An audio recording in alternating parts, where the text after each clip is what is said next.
ஆன்மீக நண்பர்கள் அனைவருக்கும் அன்பு கலந்த வணக்கங்கள். இன்றைக்கு நாங்கள் ஆன்மீகம் சம்பந்தமான பதிவில் பக்தனை கண்டு உருகிய இறைவன் இறைவன் காட்சி தர மாட்டானா என்று தவம் புரிபவருக்கு மத்தியில் பக்தன் ஒருவன் துன்பத்தை காண சகிக்காமல் தான் இறைவனே நேரில் வந்தாராம். ஆனாலும் சுற்றி இருந்தவர்களால் இறைவனை தரிசிக்கும் பேரை முடியவில்லை. கோபத்தோடு உக்கிரமாக வெளிவந்த இறைவனை கண் சிமிட்டும் வினாடியில கூட தரிசிக்க முடியாத நிலைமை நரசிம்மன் தூணில் இருந்து வெளிவரும் சமயம் நேர்ந்ததாம். அதாவது பார்த்தீங்கன்னா, பக்த பிரகலநாதனை காப்பாற்ற தூணில் இருந்து வெளிப்பட்டாராம் நரசிம்மர். மனித உடல்லையும் சிங்கமும் கொண்டும் அதிபயங்கரமான உருவத்தில் வெளிவந்த நரசிம்மரை அங்கிருந்தவர்கள் ஏறெடுத்தும் பார்க்கவில்லையாம். கையில் இருந்த ஆயுதத்தை எல்லாம் கீழே வீசியபடி அங்குமிங்கும் சிதறி ஓடினார்களாம். சுற்றிலும் யாருமின்றி நடுநடுங்கிய பிரகலநாதனின் தந்தையான இரண்ய கசிப்புவ தூக்கி மடியில கிடத்தினாராம் நரசிம்மர். அவனை மடியில தூக்கி அவனது குடலை உருவி மாலை ஆக்கினாராம் நரசிம்மர். சற்றும் சாந்தமடையாமல் கோபத்தின் உச்சியில இருந்தாராம். நரசிம்மரின் ஆவேசத்தை கண்ட தேவர்கள் அவரை சாந்தப்படுத்த முயன்றனர். அவர்களாலும் இயலாத போது மகாலட்சுமியை தஞ்சம் அடைந்தார்களாம்.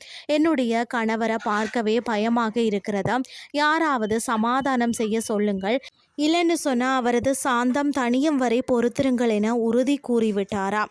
இவ்வளவு நடந்தும் பிரகலநாதன் அந்த இடத்தை விட்டு அசையவே இல்லை. அவன் கண்கள் பரவசத்தோடு அச்சமின்றி நரசிம்மரை விட்டு அகலவில்லையாம். தேவர்கள் நரசிம்மனை சாந்தப்படுத்தும்படி பிரகலநாதனிடம் தஞ்சமடைந்தனராம். சிறிதும் அச்சமின்றி நரசிம்மனின் அருகில சென்ற பிரகலநாதனை அள்ளி அணைத்து அமர்த்தி கொண்டாராம் நரசிம்மர். என்னை மன்னித்து விடு பிரகலாதா, சிறு குழந்தையான உனக்கு என் மீதிருந்த பக்தியின் உறுதியை சோதிப்பதாக நினைத்து நிறைய கொடுமைகளை தந்துவிட்டேன். நீ முதல்ல அழைத்த போதே நான் வந்திருக்க வேண்டும் என்றாராம்.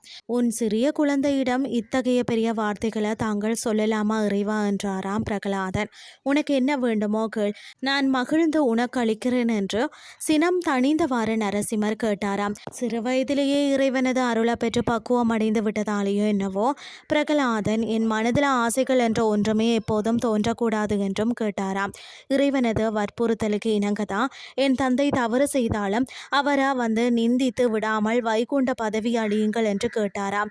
நல்ல பிள்ளையை பெற்ற பெற்றோர்கள் தவறே செய்தாலும் வைகுண்ட பதவி அடைவார்கள் என்றாராம். பக்தன் இறைவனை கண்டு பெருமைப்படும் இந்த தருணத்தில் இறைவன் பக்தனை கண்டு உருகி நின்றதும் இந்த தருணம் தான். ஓம் நமோ நாராயணா. இன்றைய ஆன்மீகம் சார்ந்த பதிவு உங்களுக்கு பிரயோசனமாக அமைஞ்சிருக்கும்னு சொல்லி நானும் நம்புகிறேன். இதே மாதிரி மற்றும் ஒரு ஆன்மீகம் சார்ந்த பதிவோடு உங்களை சந்திக்கிறேன். நன்றி.